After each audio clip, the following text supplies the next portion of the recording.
नमस्कार दोस्तों, मैं सुषमा हिस्ट्री फैक्टो चैनल में आप सबका स्वागत करती हूँ। आज हम बात करेंगे बौद्ध धर्म के उस बिंदु के बारे में जो कि बौद्ध धर्म में बहुत ही महत्वपूर्ण माना जाता है और महत्वपूर्ण स्तंभ माना जाता है, जिसका नाम है त्रिरत्न। तो चलिए चलते हैं बोर्ड की तरफ। और यहाँ पे जैसा कि दर्शाया गया है त्रिरत्न, कौन कौन से त्रिरत्न है बौद्ध धर्म के द्वारा बताया गया। पहला है बुद्ध, दूसरा है धम्म, तीसरा है संघ। यानी बुद्ध जैसे बोला जाता है बुद्धम शरणम गच्छामि, धम्मम शरणम गच्छामि, संघम शरणम गच्छामि। तो यहाँ पे बुद्ध का अर्थ होता है गौतम बुद्ध जो जागृत हुए, यानी गौतम बुद्ध जिन्हें ज्ञान की प्राप्ति हो चुकी थी, यानी दुख और दुख के कार्य का जो ज्ञान हो चुका था, इसलिए क्या कहलाए, बुद्ध कहलाए। अब बात करते हैं धम्म का अर्थ क्या है। धम्म मतलब जो उन्होंने उपदेश दिया था लोगों को सत्य के मार्ग पे चलने के लिए, वो उनका क्या कहलाया, धम्म कहलाया। संघ का मतलब होता है बौद्ध भिक्षुओं का जो समुदाय होता था, जहाँ बौद्ध भिक्षु लोग रहते थे, उन्हें क्या कहा गया, समुदाय, संघ कहा गया। क्या कहा, संघ कहा गया। इस प्रकार से ये त्रिरत्न है जो कि बौद्ध धर्म में सबसे महत्वपूर्ण स्तंभ माने जाते हैं। चलते हैं हम लोग बात करते हैं बौद्ध संगीतियों के बारे में, जो कि बौद्ध धर्म से संबंधित 4 महत्वपूर्ण बौद्ध संगीति हुई थी, जो कि प्रथम, द्वितीय, तृतीय, चतुर्थ। तो सबसे पहले हम बात करते हैं प्रथम बौद्ध संगीति की। किसकी बात करते हैं, प्रथम बौद्ध संगीति की।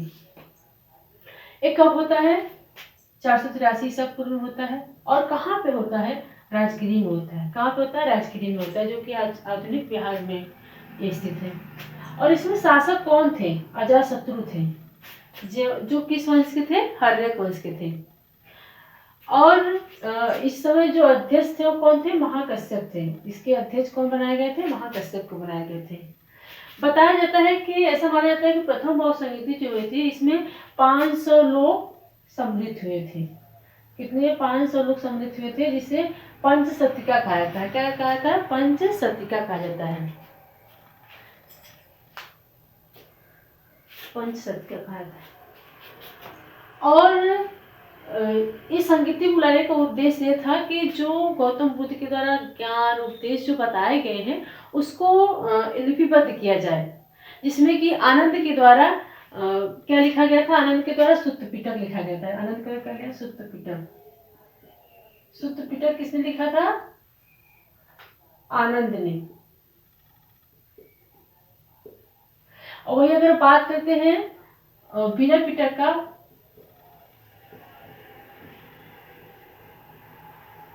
विनय पिटक के संकलन कौन किया था, उपाली ने किया था। किसने किया था, उपाली ने किया था। यानी जो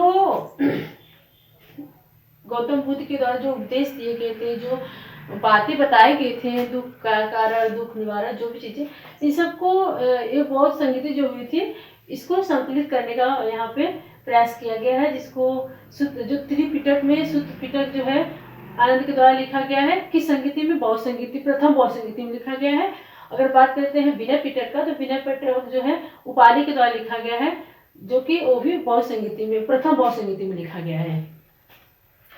और बताया जाता है कि उनकी मृत्यु के जस्ट 4 माह बाद ही ये संगीति बुलाई गई थी, जिसमें लोगों ने शामिल होकर के इसके बारे में लोगों ने अपना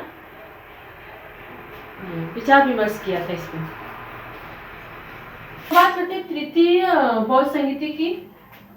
एक कब हुआ था, इसके जस्ट प्रथम बौद्ध संगीति के जस्ट 100 साल बाद हुआ था, यानी गौतम बुद्ध की मृत्यु के 100 साल बाद हुआ था। 383 ईसा पूर्व हुआ था। और कहाँ पे हुआ था, वैशाली में हुआ था, जो कि आज का ये भी बिहार में स्थित है। और इसमें अध्यक्ष कौन थे, सभ्यकामी या सर्वकामी नाम से जाने जाते हैं। इस सेकेंड जो तृतीय कितने थे, 700, इसलिए इसे सप्तशतिका कहा था। क्या कहता है, सप्तशतिका कहा था। और इस सम्मेलन बुलाने का कारण ये था कि इस समय जो गौतम बुद्ध के द्वारा नियम कानून बताए गए थे, उसको लेकर के उस समय मतलब बौद्ध धर्म के लोगों में मतभेद था। तो इसको मतभेद को समाप्त करने के लिए कालाशोक ने अपने शासनकाल के 10वें वर्ष इस सम्मेलन की समितियां बुलाई थी, जिसमें कि संशोधन नहीं हो पाया और दो उप संप्रदाय में ये लोग विभक्त हो गए। जैसे कि कौन कौन दो संप्रदाय में विभक्त हुए, कौन कौन? थेरवादी और दूसरा है महासंघिक। महासांघिक। ये जो संप्रदाय था किस सम्मेलन में अलग हो गए थे, विभक्त हो गए थे बौद्ध धर्म के लोग? द्वितीय सम्मेलन में। इस समय शासक कौन था? कालाशोक था, जो कि किस वंश का था? शिशुनाग वंश का था। तृतीय बौद्ध संहिता 251 ईसा पूर्व में होती है। कहाँ पे होती है? पाटलिपुत्र में होती है, जो कि ये भी आनंद बिहार में पड़ता है। और इसके मतलब इसमें शासक कौन थे? अशोक थे, सम्राट अशोक, जो कि किस वंश के थे? मौर्य वंश के थे। और इसमें जो अध्यक्ष बने थे कौन बने थे? मोगलीपुत्र तीसरे बने थे। अशोक और मोगलीपुत्र जो थे ये थेरवादी संप्रदाय के थे। अभी उन लोगों जैसा कि पढ़े ना मतलब कालाशोक के समय जो बौद्ध धर्म थे दो संप्रदायों में विभक्त हो गए थे, जिसका नाम है थेरवादी और महासांघिक। तो जो अशोक ने जो इसी प्रकार से बहुत सारे भेद हो रहे थे बौद्ध धर्म में, तो उसको रोकने के लिए अशोक ने संघ भेद को रोकने का बहुत ही महत्वपूर्ण कदम उठाए और उसके लिए भी नियम कानून लगाए। अशोक जो थे इन्होंने 84,000 स्तूप का निर्माण कराया था। कितना कराया था? 84,000 स्तूप का निर्माण कराया था। और यह कराया था। और जो तृतीय था बौद्ध संहिता, इसमें मोगलीपुत्र के द्वारा जो भी ग्रंथ थे उसको प्रमाणिक बनाने का प्रयास किया गया कि जो भी ग्रंथ है उसको प्रमाणिक बनाया जाए, जिसमें कि आपके एक तो हम लोग पढ़ लिए हैं सुत्त पिटक, जो कि आनंद के द्वारा संकलित किया गया था। और बिना पिटक जो था उपाली के द्वारा किया गया था। अब हम बात करते हैं धम्म पिटक। धम्म पिटक का संकलन कौन किया था? मोगलीपुत्र ने किया था। किसने किया था? मोगलीपुत्र के द्वारा कौन सा ग्रंथ का संकलन किया गया था? धम्म पिटक का किया गया था। धम्म पिटक।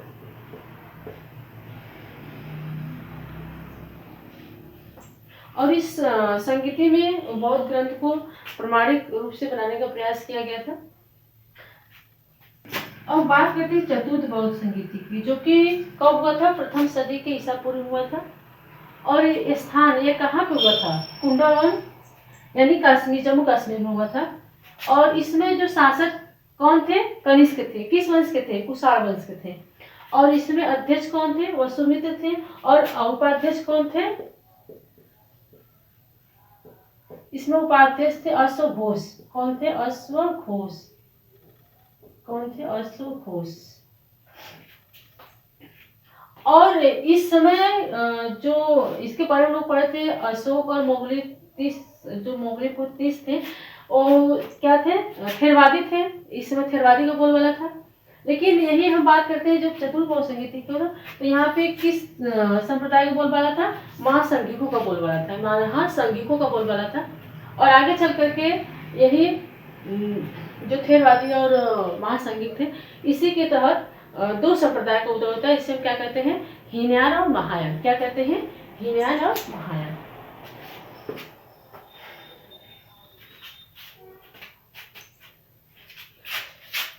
कौन सा है? हीनयान और महायान। ये दोनों संप्रदाय का उदय कब हुआ था? चतुर्थ बौद्ध संहिता में हुआ था। और जो कनिष्क थे, और कनिष्क किस संप्रदाय मतलब इसमें किस संप्रदाय से संबंधित थे? मतलब किसको मानते थे? तो महायान संप्रदाय को मानते थे। इसके समर्थक थे हम।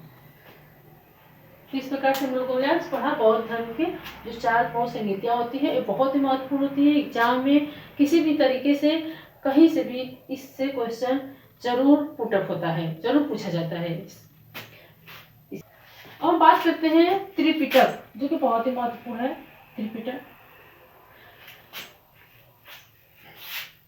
जैसा कि बिना पिटक के बारे में हम लोग जानते हैं। इसके लेखक कौन है? उपाली है। कौन है? उपाली है।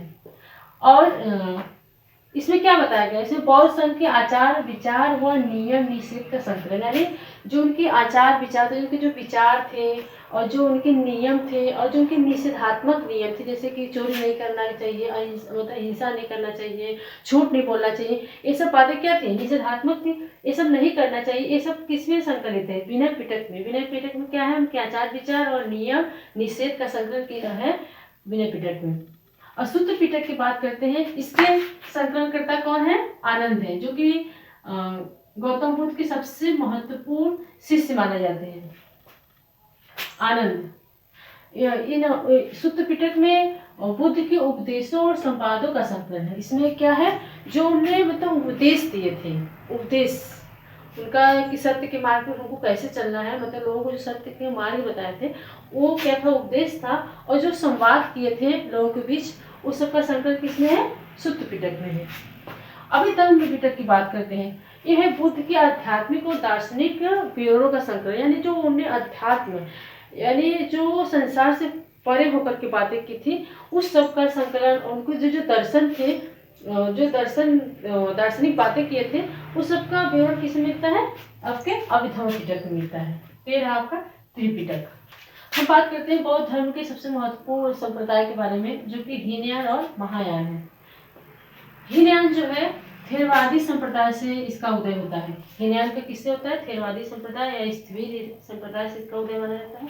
वही बात करते हैं महायान का, तो किससे इसका उदय माना जाता है? महासांघिक से। किससे? महासांघिक संप्रदाय से इसका उदय माना जाता है। जो हीनयान है यह सिर्फ भारत तक ही सीमित रहा, अन्य जगहों पे नहीं इसका प्रचार प्रसार हो सका। लेकिन अगर हम महायान की बात करते हैं तो वहाँ जो तो भारत, मध्य एशिया और विश्व के अन्य जगहों पर इसका प्रचार प्रसार हुआ इस संप्रदाय का। और हीनयान क्या कहता है? निम्न मार्ग कहा जाता है। क्या कहता है? ये निम्न मार्ग, इनके मार्ग को निम्न मार्ग माना जाता है। और महायान के मार्ग क्या माना जाता है? उत्कृष्ट मार्ग माना जाता है। इनका जो मार्ग था उत्कृष्ट मार्ग था। और हीनयान में गौतम बुद्ध को ये महापुरुष मानते हैं। कौन? हीनयान के जो समर्थक थे वो लोग क्या मानते हैं? महापुरुष को, और सॉरी गौतम बुद्ध को महापुरुष मानते हैं। और महायान में इन्हें देवता मानते हैं। क्या मानते हैं? देवता मानते हैं। अब बात करते हैं जो हीनयान थे वो मूर्ति पूजा के समर्थक नहीं थे। वो मूर्ति पूजा के समर्थक नहीं थे, ये बोधि वृक्ष के समर्थक थे। लेकिन वही महायान की बात करते हैं तो वे मूर्ति पूजा के समर्थक माने जाते हैं। ये मूर्ति पूजा के समर्थक करते थे। और भाषा की बात करते हैं तो जो हीनयान थे पाली भाषा को महत्वपूर्ण मानते थे, यानी पाली भाषा में इनके ग्रंथ जो भी चीजें थी पाली भाषा में थे। वही बात करते हैं महायान का, तो महायान जो है संस्कृत भाषा में इसका प्रचार प्रसार हुआ है। बौद्ध धर्म का योगदान, बौद्ध धर्म का योगदान